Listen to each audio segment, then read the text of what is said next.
भी दे चुके हैं, लेकिन अभी उन्होंने कुछ और ठहरने के लिए कहा हुआ है। आपको बता दें कि Diego Garcia British Indian ocean territory में स्थित एक सामरिक अमेरिकी सैन्य अड्डा है जो फारस की खाड़ी, पश्चिम एशिया और दक्षिण एशिया के बीच मौजूद है। यहां से B-2 जैसी लंबी दूरी की स्ट्रेटेजिक विमानों को बिना किसी ओवरफ्लाइट रिस्ट्रिक्शन के सीधे लक्ष्यों पर हमले के लिए भेजा जा सकता है। अमेरिका ने इराक, अफगानिस्तान और लीबिया जैसे अभियानों में इसी एयरबेस से हवाई हमले ऑपरेट किए हैं। 1990 के दशक के अंत में सेवा में शामिल हुए B-2 का इस्तेमाल कोसोवो, अफगानिस्तान, इराक और लीबिया में युद्ध अभियान में किया गया है। लंबी दूरी, स्टेल्थ और पेलोड क्षमता की वजह से इसके लिए मिशन को अंजाम देना काफी आसान हो जाता है। अमेरिकी रक्षा सूत्र के मुताबिक B-2 बॉम्बर्स की तैनाती अमेरिका की ग्लोबल स्ट्रेटेजिक रीस्ट्रक्चर का हिस्सा भी हो सकती है, जिसका मकसद इजराइल ईरान संघर्ष की स्थिति में विकल्प तैयार रखना है।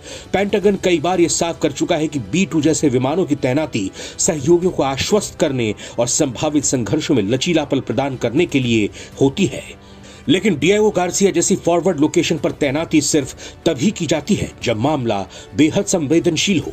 B-2 स्पिरिट यूएस एयरफोर्स का सबसे एडवांस और घातक स्ट्रेटेजिक बॉम्बर है और ये भारी बम ले जाने की क्षमता रखता है, जिससे ये भूमिगत ठिकानों को भी तबाह कर सकता है।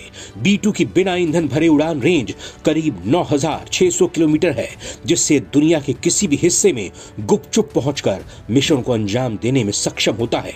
यही वजह है कि B-2 को 21वीं सदी का सबसे घातक और भरोसेमंद रणनीतिक हथियार माना जाता है। तो क्या इजराइल ईरान युद्ध में अमेरिका शामिल होने जा रहा है? नवभारत टाइम्स की रिपोर्ट।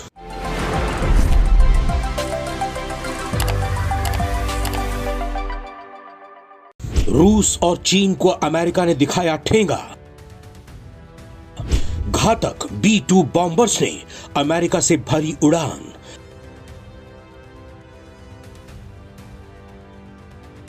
आखिरकार इजराइल ईरान युद्ध में कूद पड़े ट्रंप।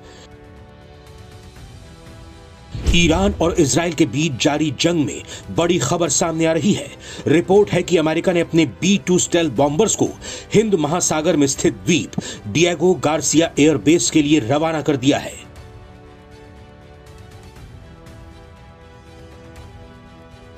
रिपोर्ट्स के मुताबिक B-2 बॉम्बर्स के साथ 8 एयरफोर्स टैंकर्स भी हैं, जो इसमें हवा में ईंधन भरने के लिए हैं।